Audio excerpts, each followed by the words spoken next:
Cât au fost de relevante aceste două jocuri?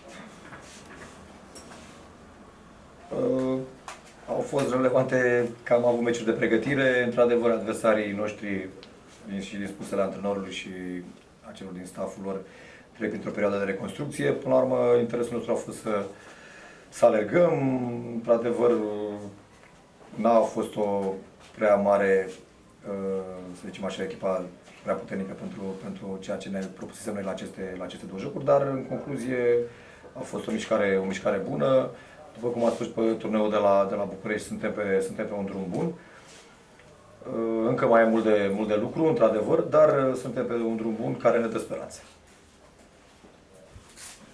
Mulțumit de evoluția jucătorilor. Ce ar mai fi unde ar mai fi de lucrat? Mai este și la apărare, mai este de lucrat. E clar că și la atac mai este de lucrat.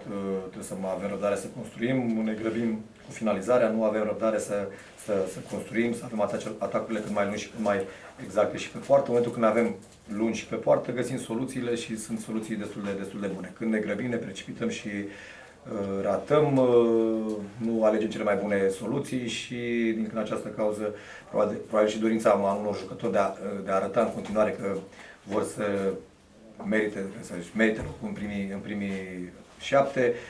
Acest lucru i-a dus pe mulți dintre ei să facă multe greșeli. Dar în concluzie, după toată această perioadă de pregătire și făcând o analiză destul de clară a ceea ce am realizat în această vară, cred că suntem pe plus, ne dă speranțe și sperăm și sunt convins că vom avea un alt sezon în comparație cu anul trecut. Te-ai rămurit în privința primului 7?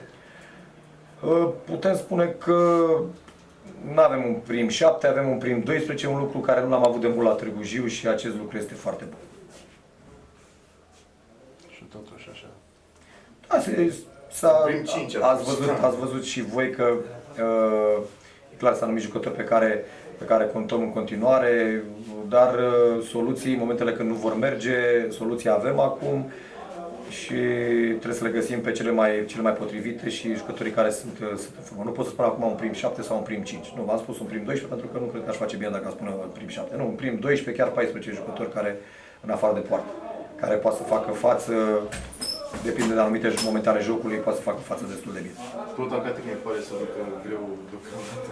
Nu. Să fie piesa de rezistență. Nu neapărat, că ieri n-a fost Academic Florin. Să fie piesa de rezistență. Momentan avem și la nivelul părții stângi, și la nivelul coordonatorilor, și la nivelul pivoților, și la nivelul extremilor. Deci momentan stăm mai binișor, mult mai binișor ca anii trecuți. Eu mi-aș dori ca nu numai el să fie piesa de rezistență, mi-aș dori ca toți cei care intră să fie piesa de rezistență, pentru că în campionat ne așteaptă meciuri grele, în compania unor formații care, după rezultatele care au avut în pregătire, se anunță în continuare echipele pretendente la câștigarea campionatului și atunci, și chiar în săptămâna viitoare, miercuri, avem întâlnire cu campioana în Supercupă și se anunță un meci destul de greu, dar este o competiție care jucăm cu trofeul pe masă și ne dorim să scoatem cei mai buni din acest meci. Se poate vorbi totuși de un plus față de sezonul trecut? Da, pot să spun că putem vorbi de un plus, e clar. Așteptăm să confirmăm prin rezultate.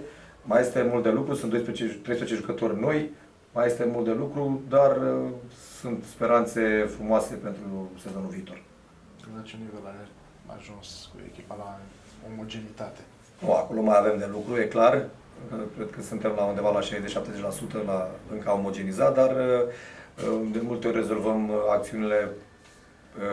rezolvăm problemele prin acțiuni individuale și trebuie să reușim să jucăm și colectiv. E clar că încă mai avem probleme la omogenitate, dar ținând cont de tot ceea ce am jucat în această vară, suntem pe un drum bun.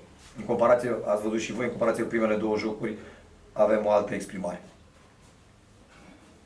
Mulțumim.